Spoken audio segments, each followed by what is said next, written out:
Hello everyone, it's your Peacekeeper coming at you with the first, I guess you could call it, video of me playing Ranked.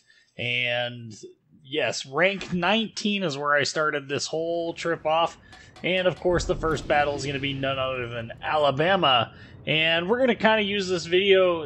I'm not going to put out a whole lot of content on Ranked. I mean, you guys know my position on Ranked. It's salt-worthy. It's really rather frustrating at times to play, but this video is truthfully an epic battle replay. It's an epic battle replay for a number of reasons. So the map is north, and we spawn in the north.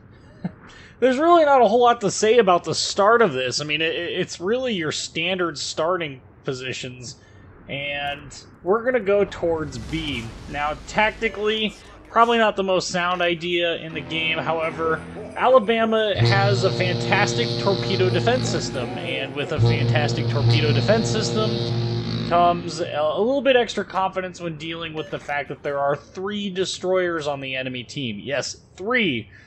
So we're going to go that way, and my recommendation is if you are going to pick up Ranked, your goal as a battleship player is to put yourself into positions where you can be what I would call an impact player, where you can literally take and shoot at targets and do large amounts of damage in the hopes that you can either remove them from the game or get them to, make a mistake so that other people can make that impact play. So if you can remove a cruiser, or if you can remove a destroyer, or you can nuke a battleship and force them to turn broadside to your other battleships, all of those things are fantastic, and that's something that you should do.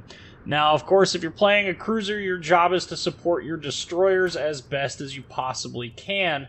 And, well, that doesn't always work in this, because at Tier 8, there's only a handful of cruisers that are truthfully what I would call 100% viable, but ultimately, it comes down to what ship do you play best, and, well, if you don't have the ship or whatever that, these other contributors are saying you should have for Ranked, it really doesn't matter. Play the ship that you play the best. Anyway, as a destroyer, obviously, your goal is going to be to capture points. So right off the bat, we are detected, and look at what we got here. We got ourselves a Kiev. Now, normally I do not shoot at Kievs like this, but he's bowing, and I don't know what's the worst that could happen. Oh, full hit points to none in one salvo. 5 normal penetrations. The amount of RNG luck there is phenomenal, but I normally don't shoot at those targets because they really don't. You have a really low chance of actually hitting them. Interestingly enough, though, we also lost one of our own destroyers somehow. I don't know. I don't know how that happened. I'm guessing he ran over to the other side and promptly died. Well, since this Kiev laid a nice smoke screen, I've got the Z-23 out in front. I'm really hoping that we can, push through this cap here, and their whole team is going to A, so this is like perfect. We should be able to catch their team broadside, provided we can get some good spotting. If the Z-23 will go out in front and spot, that would be phenomenal. In the meantime, we're going to have to rely upon our scout plane, which only has 13 seconds left. Well, our fighter plane. Apologies for those who actually use a scout plane, but so we're going to push on through. We're going to get a little bit of credit for capping here. Of course, that dev strike is nothing short of hilarious. That RNG could not be replicated with any level of skill. There was just something about that salvo, and that poor Kiev just poof, gone. And that was really the start of a fantastic a match for me, I'm not going to lie. So we can see that they've got smoke over there, and this means that one of their 2 destroyers, or maybe their Edinburgh, is over there. We don't know for sure, but my guess is it's probably the destroyer. And the fact that I'm spotted now tells me that there is something else that's in this mix that could be a problem child. But we've got ourselves a broadside turpits, and this is what I was talking about, making impact plays. So we did 8,600 damage. However, their ships, this is going to cause their support ships to slow down. There's incoming torpedoes, so that confirms my suspicion that that is, in fact, the destroyer, so they're Kagero, and not the Edinburgh. So again, what this is going to do is this is going to separate their battleships from their ships that are pushing through A, because now these battleships are slowing down to turn to try and engage us. Of course, we've managed to catch them. There's another 9K off of the turrets there. Oop, looks like we're going to eat 2 torpedoes out of that mix. And again, there's that 47% reduction. Okay, so we lose our Kagero, unfortunately, to their Benson, but now we've got ourselves a Hipper coming through. And he has isolated himself and has exposed himself to 3 different battleships. Sorry, 2 battleships and our cruisers. So there's a 9K, 15, we'll call it a cool, even 15K. I guess that's not a Kagero, that's their Low Yang, I think is what they have. But 14K there off of the Hipper, fantastic salvo. And again, once we start getting these ships, you know, separated from each other, it's fairly easy to go ahead and pick them off one by one. This is, in truth, the ideal situation. And 2,600 damage there on 2 overpens. I overled him just a little bit, but our Amagi manages to take him out. Now, for those who don't remember, there is a Low Yang ahead of us. That's that destroyer, but there's also that North Carolina and Tirpitz over there as well. I'm trying to figure out what the heck our Z-23 is doing, because he does have Hydro and could quite easily find this destroyer if he wanted to, using our maneuverability here on the Alabama to try and catch up to those torpedoes there.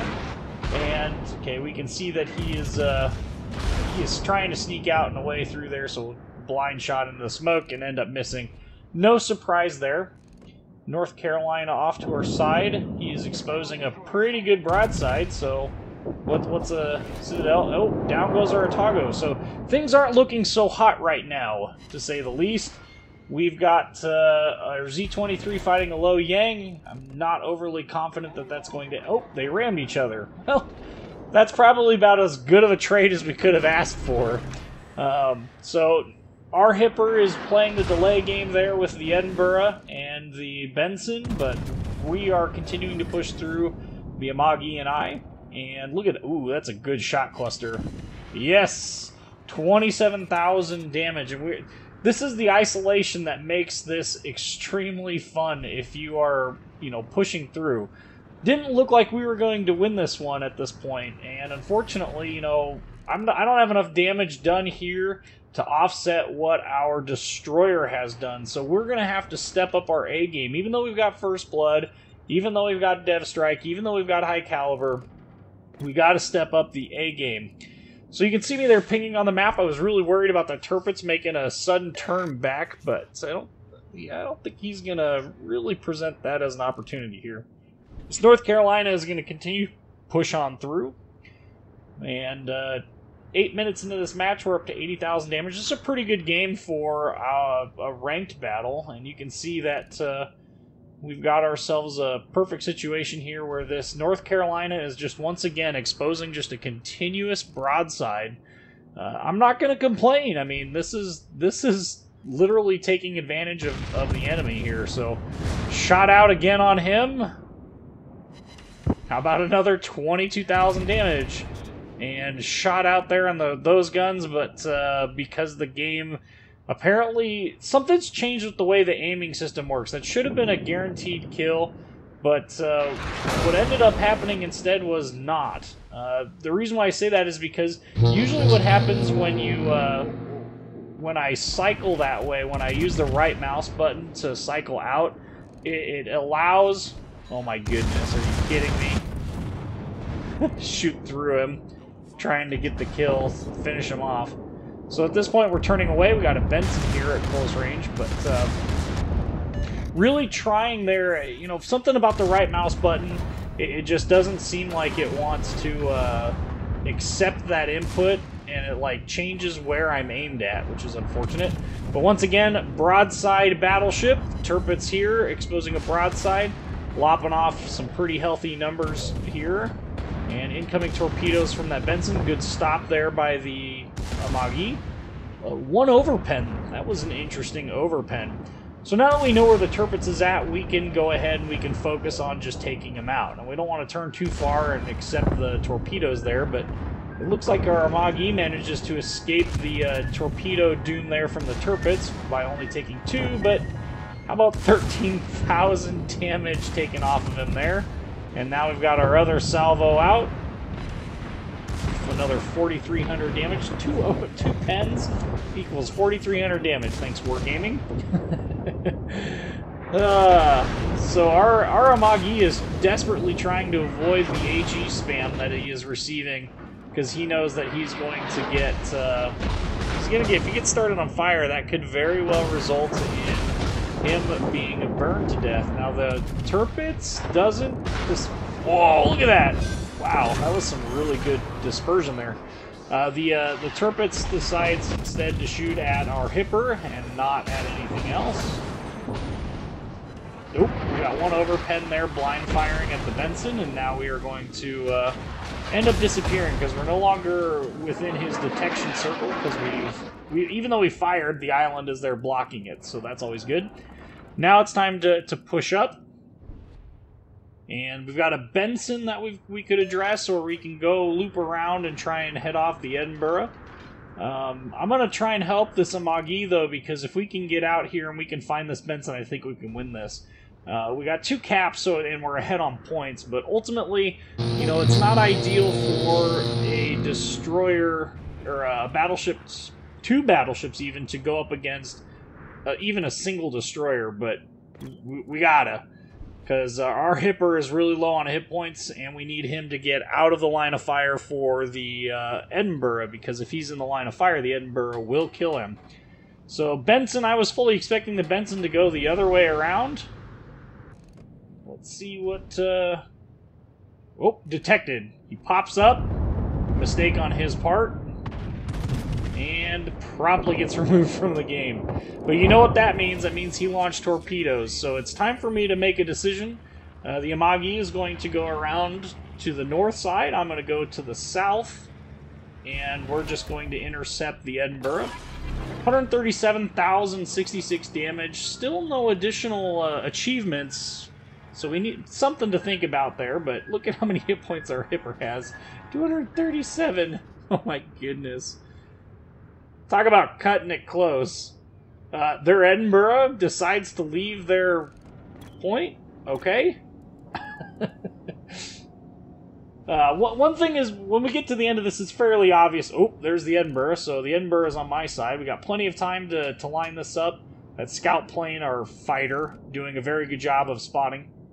One thing to pay attention to at the end of this is the credits and XP screen. It's interesting. Okay, so Edinburgh spotted, no camo. Fascinating. Still broadside, and yeah. Who didn't see that one coming? Alright, so the final tallies here. Yep, successful battle. We went to rank 18. Woo! And we kind of hovered back and forth there for quite a while. 151,194 damage, 1.1 million credits, 18,000 XP. 2,400 base XP, a million potential damage. Look at this Captain XP, 51,807.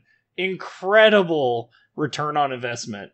Anyway, like, comment, subscribe if you haven't already. I'm your Peacekeeper. Thanks for watching.